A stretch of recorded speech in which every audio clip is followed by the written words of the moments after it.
Hey, I'm sharing my best ideas sent to you every week direct to your inbox on my Substack called WorkFame. It's linked in the episode show notes or find it at workfa.me.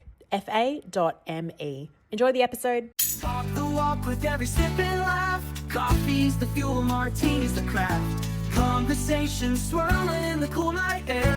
Oh gosh, where's our applause, Alan? Good evening, Leanne. Good morning, Alan. Oh, that coffee is delicious. Hey, we are look at us. We're starting a minute before we're meant to begin.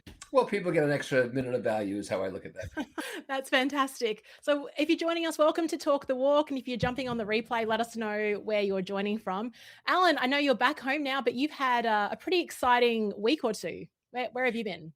We went to Portugal. I did some, one of my groups, one of my growth cycles decided to meet there. There were two people from Australia, a person from the UK, Canada, US. And this is like a 12th or 14th meeting all over the world, Fiji, you name it. And we had just a great time. I spent 2 days with the group, but my wife and I went to Porto and then to Lisbon. And the last time we were in Portugal was 50 years ago. And people say, has it changed? I say, I don't remember. Great people, wonderful food, architecture, and the history.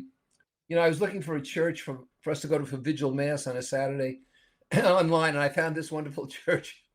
And it says it was completed in 1487. Completed in 1487, still in use. And incredible. I say to people, we're celebrating our 250th anniversary as a country. And somebody says, we have furniture older than that. So we got to put things in perspective. The other thing is, it is hilly. It makes San Francisco seem flat. Yeah. Hills. So you walk uphill to the restaurant, and then you walk uphill back to the hotel. I don't know how that happens. I've been, the last time I was in Portugal was 2006, so 20 years ago. And it wasn't, so we're talking today about high-end client experiences, premium experiences. For me back then in 2006, it was the opposite of that. It was like on a backpacker budget, walking around with I think I just had Pringles. That was my snack of choice. It got me through the day, and then some 2-minute noodles at the hostel afterwards. I'd love to get back to Portugal now. It would be very different. Oh, yeah. Yeah, it was really a wonderful trip. Thank you for asking. Yeah, no worries. I love the photos. And so if you are joining us, let us know if you've been to Portugal or where you're joining us from as well. So today's topic, Alan, like I said before, is designing high-end client experiences. I think it might be fun to start off with, it's always good to define actually what we mean by that. So can you share what your thoughts are on what defines, what is a high-end client experience? I do two different kinds, and I've always done two different kinds. And I'm still doing them.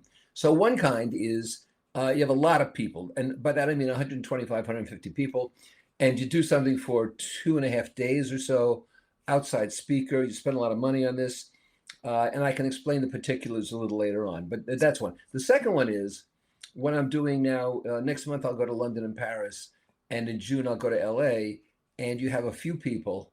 Typically I get a penthouse and a suite kind of thing, and 7 to 10 people maybe. And we have a very high-end experience in terms of what we discuss, what they're paying, and so on. And, for example, the group in London, I'm taking for dinner to a Michelin restaurant. Wow. And cool. In LA, if you pay $10,000, you can have dinner with me in one of my favorite restaurants. Well, does anyone on the chat want to take Alan up on that offer? I already have one. I have one, so. I think... So I love that, and I was gonna say I've done a high-end client experience. I don't think it was my red carpet camp out, so it's still not. But it was these were luxury tents. We had a private chef. The beautiful thing about it was incredible. The food was amazing. Just being out in nature, it was totally. How many? We had 9 people join us, and we're still part of we became such great mates. We're still talking on WhatsApp and still connected. So there's something about a unique experience that really does bring people together. We've got Dee Dee that says, sharing welcome back. So I just thought I might share that on the screen. Great to have you back, Dee Dee. Let us know if you design high-end client experiences. So Alan, let's talk about the big one that you were talking about before, 150 people, you bring in outside speakers. What's happening in that format? Well, first of all, you have to have a lot of courage to do this. So what happens is this.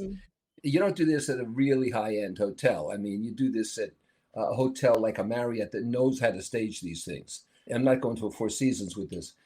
And, I get 125, 150 people. I get about 10 people as volunteers. I give them red hats, volunteer hats. Uh-huh. They get in for free, but they're the wranglers. They get people from one place to another. They answer questions. They handle sales. I'll talk about that in a minute. I spend about 30 or 35,000 on an outside speaker, which is my fee. So I pay the equivalent to an outsider. I've gotten so Dan Pink and people like that. The Jonah Berger from the Wharton School. I love Jonah Berger. Yeah. So these are people that, Yeah. great. And then I get about for $35,000 an AV crew, and the AV crew films everything. Right. They have a B roll. They hit people in the aisles and people in the halls, and then the A roll, what's going on. So usually I open it with a keynote. Then we have concurrent sessions, and I might have 4 or 5 concurrent sessions. And these are people I know or from my community. They do this for free because they want to be associated with it. But I know they're very, very good. So each session might have 30 people in it. Then I'll have another plenary session with perhaps the guest speaker. And then there'll usually be one more plenary session with someone from my community who I know is good enough to do that. And we'll have 2 sets of the concurrent so that people can see several things they want to see because we repeat them. Yes. So we have, we have buffet food for breakfast and for lunch. People tend to get together and make friends and go out for dinner. And I hand out a program, everybody gets a program, but in the program is an order form. And the order form is for my various products and services, my elite coaching and so forth. Now, and the volunteers collect these whenever somebody has one. Now, here's the thing. I get $150,000 in ticket sales revenues to come, but I spend $150,000 on this. However, I get another $150,000 in spinoff business. Yeah. And that's the profit. So I said, you have courage to do this.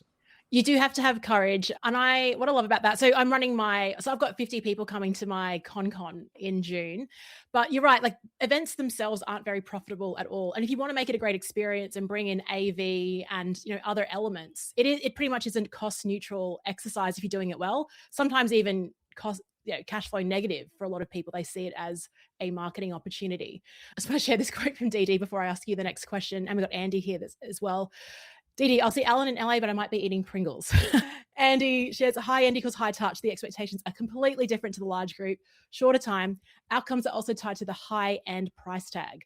I love designing high-end experiences, but I have my limit to how many I can handle at once. Alan, as I'm hearing from you, there's a bit of effort that goes into you designing this, getting the speakers and everything else. So tell me, you wouldn't do this, once a year, you'd probably say once every couple of years? I did it once every 12 to 18 months. I did about 4 or 5 of them. We did one in Australia, for example. We had fewer people there, but I expected that. It was kind of a high price for the currency exchange and everything. Yeah. And then COVID hit, and people stopped going places, But they were tremendous fun. And the other end of that is, that man just implied is that when you have just a small group of 7 to 10 people, the expectations are much higher. While there's nice socialization, it's not the kind of socialization you get with 125 people. And so I tend to present a lot of provocation and IP and high value stuff there, so that they're saying, well, I never would have heard this before. Yeah, I was going to say, so I've caught up with you in Hawaii. We had our growth cycle there. On day 1, we had this hotel room. There were no windows. It was like super stuffy. And then you said, hey, let's just run this out of my suite on day 2. And that was like so good. Like you had this beautiful suite in Kauai overlooking the ocean. You brought an IP related to hey, what do the waves remind you of? Create a framework about that. So let's talk about location for a second, because I think that was a smart move from you to move us there. And I was so grateful because we were had some fresh air. What role does the location play in creating a great experience? I think it's more important for the smaller groups. Great place. The venue is very, very important. So, it could be a beachfront property. It could be, it could be in an urban center that has a lot of excitement to it, like New York. Yeah. We had a very successful group meeting in Phoenix, where you have the Phoenician Resort, for example. But with the larger groups, I want them to spend money on me and not the hotel room. So I get really great rates because I'm spending so much money. Yeah. And you might get a room for $120 or something. However, there's there's not as much need to have a great property as to have a great program. A lot of people. Yeah. Yeah. In the smaller groups, somebody's room could cost, $500, $800. Mm. But these are people who can afford it. Yeah. Let's talk Or- about program for a second. Like, because when you are working with a big group, there's a variety of people that are coming to your events, people that maybe are still in their jobs and looking to consult, people that have started, people on the other end that have, 20 years in. So how do you design a program that works? Well, I find that you have to just overwhelm people with value. You have to show them things that they never suspected. You don't solve any problems. You recast and reframe problems so that they say, I never looked at it like this before. I'll give you a quick example of something. I wrote my first book with a guy named Michel-Berger, and he and I came out of the same consulting firm in Princeton. We said, let's write a book. We didn't know anything. And the book is still on the shelves, The Innovation Formula. Wow. Yeah. That's 1985, right? It's been used in 4 universities. We didn't know anything. We just did it. So Mike was an expert in strategy. He ran strategy programs. He would invite 20 executive CEOs to Pebble Beach, California for 2 days with their spouses if they wanted to come. And Mike picked up all of the expenses. So he paid for their rooms, paid for their meals. He'd pay for greens fees if people wanted to play golf. And he said, all I want you to do is spend 1 day with me. The other day, you can do whatever you want. That's what he said. And he'd get 20 people. Now, at the time, his strategy program sold for $150,000. And of 20 people, he did this 2 or 3 times, he sold an average of 18 every time. Oh my goodness. So Love this guy. courage, got to have courage. Let's talk about courage, because I think this is a huge thing. People are probably listening to this or jumping on, watching the replay and thinking, I'd love to run something like this. Of course, who wouldn't want to? I mean, you're in great places around great people. It's great for your business. But this courage part around, selling tickets, it is there's risk involved. There's a bit of ego involved. Talk to me about how can we get better at selling tickets and getting people to want to come to our events? I mean, sure, giving a trip away is very easy, but what if you don't have those resources? Don't think about selling. There are 2 things that are really important. One thing is that you have to be an object of interest, and people want to come to be with you because you're almost like a mystical figure. They've read books, they've seen your videos, but to be with you in person, it's got to be like that. For the smaller groups, they know they're going to be in a high-end environment. For the larger groups, they know they're going to have access that they wouldn't otherwise have. Of all my peers in this business who own a niche, I am the most accessible, which is a blessing and a curse. Yes. Right? Yeah. And so that's one thing. The second thing is what I've trademarked as the attraction that you get, the chain reaction of attraction, which is you focus on people who themselves have followers, and they spread the word, and they come, and the people who follow them come. Yes.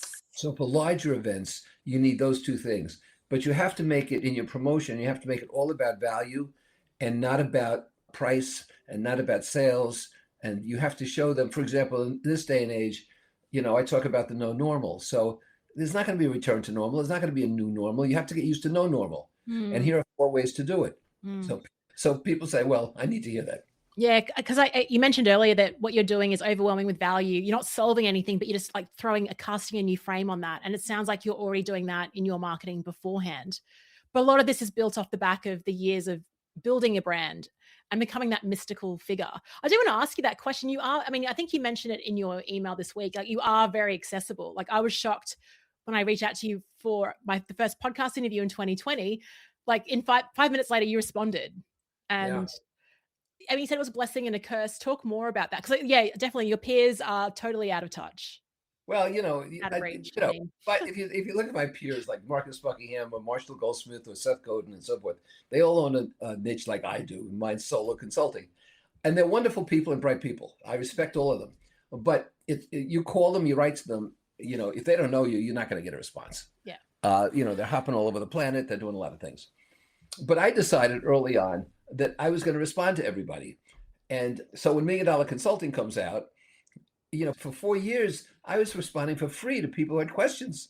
I said, I'm spending more time on this than my paying clients. So I find that, if you look at a curve here, accessibility is really important because people feel comfortable with you. But there comes a red line Mm. where people think because they bought a book for $25, they can call you and ask you a coaching question. Yeah. My favorite is a guy on social media who asked me a question, and I said, I do not coach for free. He said, oh, I'm not asking for coaching. I'm asking just for some advice. That's hilarious.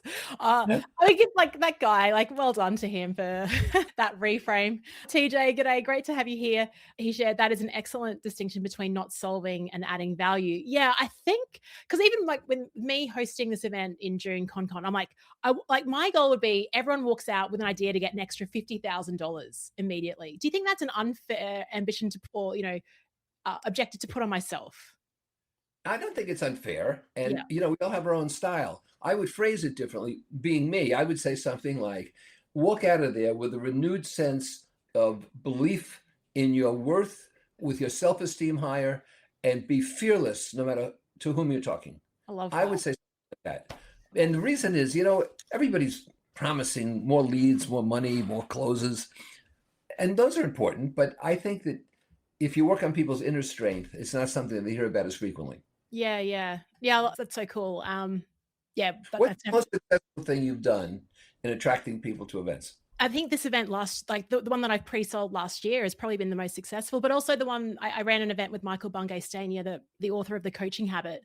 And I think what it was appealing about that, first of all, it was like leverage of his brand, right? So, the chain reaction of attraction, like he's got an audience, but also we did it in a way, we contained it. So we had people sign up to a wait list to even get invited along. And then we kind of ran it like a Taylor Swift concert, like tickets go on sale at 10 a.m. You got to get in. Otherwise, like the rooftop will sell out. And it did. So, Wait a minute. It could be cheaper to go to Paris than attend your event if it's a Taylor Swift concert. Yeah, that's right. And even with my event that's coming up, it was, so what I did was it was a bit of an experiment. And I said to my peers and on my email list, hey, I want to run this event for consultants. It's not my core business. So I'm doing this, as a side thing. If I get 15 people to sign up within 24 hours, it's on. If we don't, it's not on. And I think in the first 20 minutes, we had 15 people. And it sold out within 8 days. Yeah, wow. Yeah. And I think because then you get to a point now, because I capped it at 50 people, I wanted just the first one to be kind of a bit more intimate than all these people in a room. So yeah, I'm really excited. I'm working on the program now. And so this is really, really helpful hearing your tips too. When it comes to a smaller group, like you talked about the 7 to 9 people, how do you curate like the right mix? And have you ever had an experience, and maybe you don't want to share, where maybe someone hasn't been the right person that's come along to an event? I've had one occasion, my $1 million consulting college, right? That's a high-end program. Mm. And there's typically 12 to 20 people in there. And they're paying, $15,000 or so each, right? That's a high-end event. And one time, in all the ones I've run, the 20 I've run or whatever it's been, one time I had a guy who didn't belong there, not because he wasn't capable of making money, but because he wasn't capable of learning anything. Mm. He had a particular specialty in some kind of technical area, and he thought that was a mixed media thing. It made him an expert in everything. And I said, why did you come here if you want to disagree with everything? I mean, you could have stayed home and disagreed with me. So that was the only time, though, and that's a pretty good record after all those years. Yes. So I find that the way you curate people is, it's not just a question of income.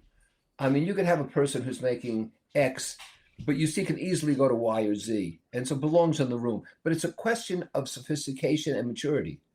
You have to be able to accept critique. You have to be able to engage in role plays and not hide. You have to be able to provide social proof and examples and so forth. So you have to be somewhat well-traveled, somewhat well-read. So ironically, it's not so much about income as it is about your own maturity level. Do you think it's like you attract those type of people because of who you are as well? Like you're all of those things. And so the people that, there's a nice compliment for you. So that's why I love you so much. So, I did the first podcast with you. Yeah. Okay. All right. I'll just make a note to compliment Ellen on every talk the walk. But honestly, like, isn't that why you need to really go in and and your emails, like you can really piss people off as well. Right. So, so the people that you're pissing off are not coming to your events, but that's good because I don't want them. You don't want them. Yeah. Look, let me tell you something. People think that my expertise is in solo consulting and boutique consulting. And while I have expertise there, what really attracts people is lifestyle. Yes. And so on my site, I have my Rolls and my Mercedes. You see what I'm wearing here, right? And I talk freely on social media about where my wife and I go and what we're enjoying. Is some airline comes up with a new bedroom suite on the plane, I'm in it. I'm Yeah. there. Yeah. Because the people who object to that, okay, you don't have to listen to me. Yeah. Yes. But the people who really want to better their lives, I am an indication, because I began poor, really poor. Yeah. I am an indication that you can make it. And so it's a lifestyle business. And people say, I'm too young, I'm too old, I'm female, I have some ableness problems, whatever it happens to be. I can show people that it's their value that counts. And you can express your value in a lot of ways. Yeah, I think you're right. You're absolutely right around people follow you because of your lifestyle. Yeah, I mean, like I was loving the photos from Portugal. I'm like, oh, definitely need to get back. But also you made it okay to buy a convertible. So I was like, I've got one now, which is great. Thank you. I really enjoy it. Brisbane's a great convertible weather. What do people get wrong about high-end experiences? Like, is it a case of like, so I'm hearing this and I'm like, great. Like, I'm going to book a corporate box at the Formula One in Melbourne next year and just and run some coaching there. Is it about just, I mean, you said it's really about the value. So what do we get wrong when we're planning these types of events? This is going to sound, that's a very good question. And you're going to sound bizarre. If everybody watching this, we do not rehearse this at all. Yeah. At all. You do not want the focus to be on some special event. You want the focus to be on you. So for example, when I ran the $1 Million Consulting Colleges, or I ran the thought leadership conferences and things like this, I would take the group to a Broadway play if we were in New York, and we'd see a great play, right? Usually my wife and I had seen it already, so I knew. But the next day, we would discuss the play. We'd take it apart, we'd parse it, and we'd talk scenes and how it got written and how we can apply it. And so the play became a part of the value I was offering, as opposed to like I took them to some special event, Yes. And when I would arrange for tours, when I had high-end groups together, we would tour, an island wherever we happen to be, or Kyoto or something. But then we talk about the tour and was it good? Was it not? What does it mean? We decided in Kyoto that we all came out of the closet. We all came out of the closet and admitted we couldn't stand sitting at tatami mats or tables where you had to keep your legs underneath. Oh yeah. 7 courses and it took 9 hours and you could not feel your legs anymore. We all said, okay, enough. Oh, that's great. I'm wondering, you talk about COVID and the impact of that, and everyone now is sharing it's the experience economy right now. People are jumping in for experiences. People want connection. It's kind of rebounded. I'm curious around virtual. Do you think it's possible to create a high-end virtual experience? Very difficult. Yeah. I really believe that in high touch, and the higher tech goes with AI and everything else, the higher touch is required. And so I can't believe that I could get a dozen people to pay $15,000 to sit with me on Zoom. And I don't know that I could diversify enough and keep my energy up enough. Yeah. Because, you have to work harder on Zoom. I did a workshop you do. on self-esteem, on assertiveness. But it's 90 minutes. And so I can keep plugging away for 90 minutes and I have a great time. I tell stories. But for 3 days, I don't think so. No. So I don't think it can be done. I think you need to be there in person. And I think in terms of forming community, it's important to have audio and video and books and narrative and everything. But it's important that people can see you, can be with you. And so, I'm going to do something in London. I'm going to do something in LA. I have 5 books that are coming out this year. So that's how you stay engaged. And how far do you plan this out? At the beginning of the year, do you go, I want to be in these places and then design something? Or do you think, what's your process? 1 or 2 of my groups, they pick places to go, but they pass it by. They don't pass it by me. They pass it by my wife. Yeah. We know we have to be happy. And so they pass it by my wife. And that's how we go to these places. But normally, I would say to my wife, I have to do something overseas. Where do you feel like going? And that's what we do. I mean, we went to Buenos Aires. My wife wanted to go to Argentina and I wanted to go to the Galapagos. So a group said that would be great, they said. So we went in Buenos Aires for a couple of days. We had a great time. Then on the way back, we stopped in the Galapagos and, saw humongous tortoises. I will tell you that once you see one blue-footed booby, you've seen all of them. Okay. Pretty amazing. So, yeah. And so that's how we do it. And I'm not rigorous about this. I say, I'd like to do something. And then if I'm still thinking about it a couple of days later, it'll formulate. Yeah. And then you will probably see it on your email on the Monday where you sort of put the idea out. Oh yeah, I am a shameless promoter. Yeah. I think that's got something to do with it as well. And I mean, that's got everything to do with it. When I grow up, I want to be like, me too. I also want to be a lifestyle consultant. This is why we're talking about this. We're all here to be like Alan. I think that's the ultimate brand goal. People wanting to be like you. Well, I mean, that's what happens. And I prove it. You can do it. And I prove, more importantly, you can do it unashamedly. I'm in my podcast this coming Thursday is going to be with Randy Gage, a friend of mine. The both of us agree that if we're not pissing somebody off every day, we're not doing our job. And Randy's got a new book out.